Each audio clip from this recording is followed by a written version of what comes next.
Alright, so I guess I need to start from the beginning, though honestly, I don't even know where that is anymore. My name's Jake, and I was married to Emily for about 5 years. We had what you'd call a decent life. Pretty normal, nothing spectacular, but we got along, shared a house, and I thought we were solid. Emily was a bit of a bitch sometimes, always snapping, always acting like she was better than everyone else. But I loved her, or at least I thought I did. Things started to feel off a few months ago. She was acting distant, secretive even. Little things, you know. She stopped texting me good morning, started working late more often, and her phone was always glued to her hand. I didn't think much of it at first. Maybe she was stressed with work. Maybe she was just tired.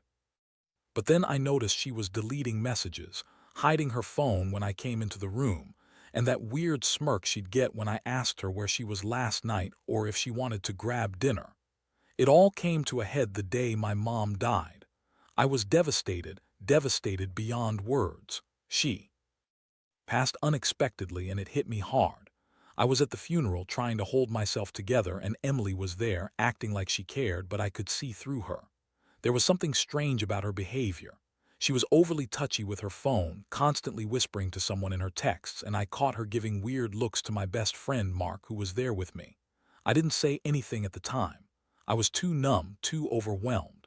But after the funeral, things only got worse. Emily was more distant than ever, and I noticed little things. Her phone kept ringing with messages from someone named Lily, and she'd quickly dismiss it. She'd leave her phone lying around, and I'd catch her glancing at it nervously. I brushed it off as her being stressed, but deep down, I was starting to suspect something was going on. One night, I'd had enough. I grabbed her phone when she was in the bathroom, just to see if I could find anything. I wasn't trying to be a creep, but I needed to know.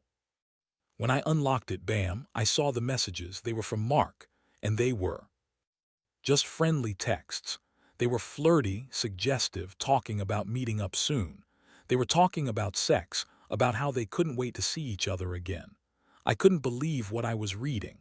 My wife, my best friend, openly texting about screwing behind my back while I was barely holding it together over my mother's death. My heart felt like it froze. I stared at the screen, reading how Emily was calling Mark baby, saying she missed him and how they were planning to meet up after I went asleep. I was dizzy. I was angry. I felt betrayed in a way I can't even describe. I knew I had to confront her. I put her phone back, trying to calm myself down, but I couldn't shake the feeling that everything I thought I knew about my life was a lie. The next morning, I woke up with a pounding headache, and that stupid little voice in my head kept repeating, "You need to talk to her. You need to confront her." I knew I couldn't keep this quiet any longer. I had to face her, face what I just discovered. So I took a deep breath, trying to steady myself, and decided I'd bring it up before she could leave for work. When she woke up, she was her usual bitchy self, snapping at me for no reason, acting like I was annoying her just by existing. I wasn't in the mood for her bullshit, but I forced myself to stay calm. I told her I needed to talk about something serious. She rolled her eyes, but I pressed on. I told her I saw her texts, that I knew she was cheating, and I wanted to hear her explanation. Her response was classic Emily, deflective, dismissive, and downright insulting. "Oh, really? You're accusing me of cheating. Maybe you're just paranoid, or maybe you're jealous because I've been stressed and tired lately." She said I was overthinking things, that I was making a big deal out of nothing. She looked at me with that bitchy smirk like she was trying to make me feel stupid for even bringing it up. I could see in her eyes the lie, the guilty look she was trying to hide, but she kept pushing, insisting she was faithful, that Mark was just her friend. And I was imagining things. Because I was weak, I lost it. I told her I wasn't stupid, that I read her messages, and that I knew she'd been lying all along, that she'd been sneaking around, pretending to be the perfect wife but secretly screwing my best friend. Her face twisted in anger and she spat back, "You're crazy. You're just jealous because Mark and I have a connection. Maybe you're the one who's been cheating on me all this time, huh? Maybe you're the one who's not enough." That hit me like a punch to the gut. I couldn't believe she'd even say that. How could she twist everything around like that? I told her she was a liar, a cheat, and that I'd had enough. I was done with her bullshit. She just scoffed, threw some more insults my way, and stormed out of the house, threatening to leave if I kept accusing her of things she hadn't done. But I knew the truth now, and nothing she said could erase it. That day, I felt like I'd been punched in the stomach so hard I could barely breathe. My mind was racing 1,000 miles an hour. I kept thinking about all the times I'd trusted her, all the moments I'd shared with her, how she'd lied to my face, how she'd been screwing around with Mark behind my back while I was trying to grieve my mother. I felt humiliated, furious, and heartbroken all at once. I couldn't believe I'd been so blind, so naive. But I also knew I had to do something. I couldn't just let her keep lying and pretending everything was okay. I decided I'd gather all the evidence I needed, confront her properly, and figure out what I was going to do next. I wasn't going to stay in a marriage where I was second best to my own best friend. I deserved better than that. I deserved honesty, loyalty, something I clearly wasn't getting from Emily anymore. After she left, I spent the rest of the day racking my brain, trying to calm down and decide what my next move should be. I knew this was only the beginning, and things were about to get a whole lot worse before they got better. That night, I couldn't sleep. I kept replaying everything in my head, the hurt, the betrayal, the sting of her words. I also kept staring at her phone, wondering if I should just check her messages again, but I knew I couldn't do that anymore. The trust was broken, and I didn't want to be a sneaky bastard invading her privacy, but at the same time, I needed to understand just how deep her lies went. In the end, I couldn't resist. I grabbed her phone when she wasn't looking, and this time I looked through her messages more thoroughly. I found even more proof of her affair with Mark, photos, intimate messages, and plans to meet up again. I saw how she was completely lying to my face, saying she was busy with work or just hanging out with friends. But the truth was right there, plain as day. They'd been seeing each other for months, sneaking around, doing what they knew was wrong. That was the moment I snapped. I knew I couldn't keep quiet anymore. I went to the living room, sat on the couch, and just stared at her phone for a long time. I was flooded with so many emotions: anger, heartbreak, a deep sense of betrayal. It felt like my entire world was collapsing around me, and I was just standing there helpless. How could she do this? How could she betray me like this during the worst time in my life? I'd lost my mom, and she was out screwing my best friend behind my back. I didn't sleep that night. I kept thinking about everything, trying to come up with a plan. I knew I had to confront her again, but this time I wanted to do it right, calm, collected, with all the evidence. I also thought about how I'd been so naive, how I'd trusted her to be faithful, and now I saw her for what she really was, someone selfish and deceitful. The next morning I woke up early. I was determined. I called in sick to work, told her I needed some time to think, and then I started preparing everything. I printed out her messages, saved screenshots, and even recorded her coming into the house the night before, just in case I needed proof of her lies. I wanted her to see I wasn't messing around. I wanted her to understand that I knew everything. When she came back that afternoon, I was waiting for her. She looked annoyed, like she was expecting to walk in and somehow convince me everything was fine, but I wasn't in that mood anymore. I sat her down, pulled out the printed messages, and laid them on the table between us. I looked her straight in the eyes and told her I knew she'd been cheating on me with Mark. I told her I had the proof, and I wanted an honest explanation. Her reaction was classic. She got defensive fast, started yelling, calling me paranoid. She denied everything, said I was crazy and that I was just jealous because she was better than me. She kept insisting it was all a misunderstanding, that Mark and she were just friends, and that I was the one who was insecure. That right there. That's when I realized she'd been gaslighting me from the start. She was so good at lying, at twisting things around. I felt my blood boiling. I wanted to rip her apart, but I held back. I told her she was done, that I wasn't going to be played anymore. I said she could lie all she wanted, but I'd seen enough. I told her she had a choice: come clean and tell me the truth. I was leaving for good. She huffed, rolled her eyes, and said she didn't need to explain herself to me. She even had the nerve to say she was sorry I found out like this, like it was my fault for snooping. That was the last straw. I knew then that I couldn't stay with her, not anymore. I felt crushed, angry, and betrayed all at once, but somehow a part of me also felt relief. At least now I knew the truth. After that confrontation, everything changed. The apartment felt colder, emptier. Emily didn't pack her bags right away, but I could tell she was already planning her exit. She threw around the usual accusations, calling me obsessive, insecure, and jealous, like she hadn't been caught red-handed. She kept insisting she'd never cheated, that it was all just a misunderstanding, that Mark was just a friend, and that I was overreacting because I was still grieving my mother. Honestly, I didn't even know what to believe anymore. The betrayal hit me so hard that I couldn't eat, sleep, or focus. I kept replaying those texts, those moments where she lied straight to my face, and I wondered how I'd let myself get so blind. I'd trusted her for years, and she'd been screwing my best friend Mark behind my back. It's a gut punch I still feel in my stomach. It's like I lost not just my wife but my closest friend too. And the worst part, they both lied to me for so long, acting normal, pretending everything was fine. Over the next few days, I tried to keep my cool, but inside I was boiling. I couldn't look at her without feeling this surge of anger. I didn't want to fight or scream, but I knew I had to do something. I started thinking about revenge, about making her regret ever cheating on me. I wanted her to feel the pain I was feeling, to see what it was like to be humiliated, betrayed, and discarded. I wasn't the kind of guy to be petty, but she pushed me into a corner, and I felt like I had no choice. I decided I'd get her back in her own game. If she wanted to lie and cheat, I'd give her a taste of her own medicine. I wanted her to see how it felt when someone you trusted turns out to be a liar and a cheating bitch. My plan wasn't just to leave, no, I wanted to make her hurt. I started by digging into her social media accounts, then I figured out who she'd been talking to besides Mark. I found a few guys, some losers she was trying to flirt with, probably to boost her ego or just to feel alive. I saved all their contact info, all her secret messages, everything.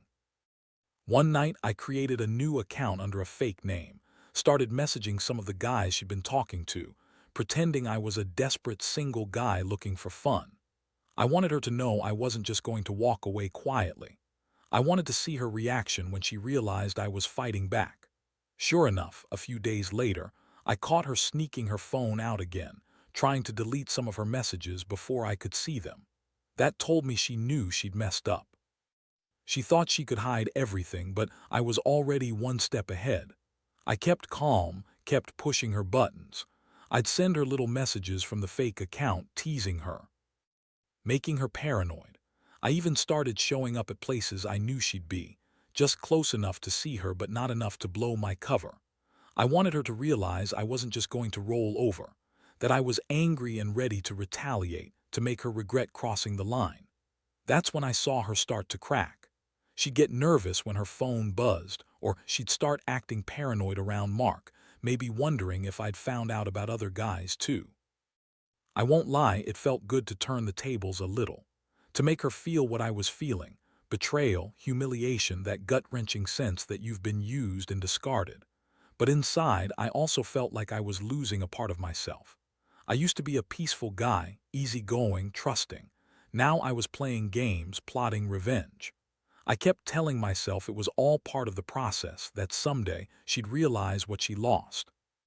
Or maybe I just wanted her to suffer a little, to understand that actions have consequences. Deep down, I knew that this kind of revenge wouldn't fix the broken pieces of my heart. But right now, it felt like the only thing I could do to regain some control over a world that suddenly felt upside down. I was hurt, angry, and trying to find some way to heal, even if that meant hurting her back just a little. I wasn't proud of it, but I also wasn't going to let her walk away without feeling the weight of what she'd done. The weeks that followed were a whirlwind of chaos and mixed emotions. I kept up the charade with the fake account, messaging the guys she'd been talking to, watching her obsession with her phone grow more paranoid by the day. Every time she'd get a new message, her face would drain of color and she'd start sweating. I could see her nervousness, her desperation to hide everything, even from Mark. Honestly, I don't think she realized I was doing the same thing back to her, turning her own game against her. But here's the thing. What I didn't expect was how much this was tearing me apart. Every lie I uncovered, every secret I exposed felt like a dagger to the heart. I'd thought revenge would bring some relief, some sense of justice, but instead it left me emptier than ever. I was angry at her, yes, and furious at Mark for betraying me, but I was also hurting, losing pieces of myself with every sneaky message, every confrontation. It was like I was slowly turning into someone I didn't recognize. One night I caught Emily in her most vulnerable moment.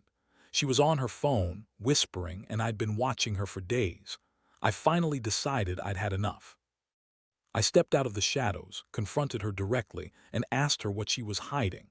Her eyes widened like a deer in headlights, and she scrambled to hide her phone, but I already saw everything. I told her I knew she'd been cheating on me with Mark and probably more guys. I said I'd had enough of her lies and manipulation, that I was done playing her game. Her face twisted into that confident smirk, that I'm better than you look she always had, but I could see the cracks beneath it. She snapped back at me, saying I was crazy, that I was obsessing over nothing. She called me insecure, jealous, and told me I was just losing my mind because I couldn't handle the fact that she was bored with me. That was when I realized she'd been gaslighting me all along, trying to make me doubt myself, to believe I was overreacting. But the truth was plain.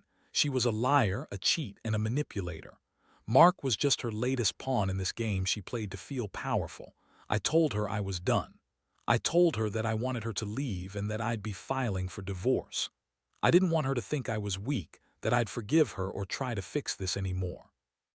I wanted her out of my life, out of my house, and out of my mind. She argued, of course. Said she loved me, that she was sorry, that she'd always be there for me if I just gave her a chance. But I wasn't buying it. I knew her for what she was, a selfish, unfaithful bitch who didn't give a damn about me or my feelings. As she packed her stuff, I felt a strange mix of relief and heartbreak. I'd been betrayed in the worst way possible, and I'd spent weeks trying to outplay her, to make her suffer like I was suffering inside. But now that she was leaving, the pain hit harder than I expected. I'd lost a lot more than I thought I would: my wife, my trust, my sense of security. But at the same time, I knew I deserved better. I deserved someone who didn't lie, who didn't cheat, who didn't treat me like I was nothing. Looking back now, I realize I learned a lot from this mess. I learned how fragile trust is, how easy it is to be fooled when someone you love turns out to be a complete stranger.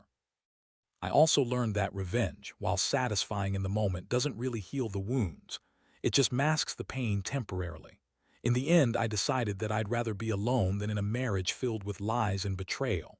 I've started going to therapy, trying to rebuild myself, and I'm slowly learning to let go of the anger and hurt.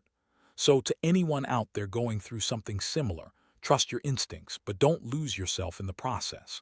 Confront the truth, no matter how painful it is. And remember, you're worth more than someone who cheats, lies, and manipulates, no matter how much it hurts. Now there's a future waiting for you where honesty and respect matter. You just have to be brave enough to walk away from the ones who don't give you that. Now that everything's settled, I spend a lot of time reflecting on what happened. It's been a brutal ride, one I wouldn't wish on anyone. I thought I knew Emily, thought I knew Mark, and thought I had a pretty decent life. Turns out, I was blind to the reality right in front of me. The betrayal cut deep, and honestly, it changed me in ways I'm still trying to understand. I don't trust easily anymore, and I've learned that even the closest people can turn out to be the biggest liars. What hurts the most is the wasted time. Years I thought were building something real, only to find out it was a lie. But I also realized that I can't blame myself for any of it. I was blind because I wanted to see the good in her, in Mark, in the life I thought I had. But now I see clearly. Sometimes people are just not who they pretend to be. And that's a hard lesson, but it's one I had to learn the hard way.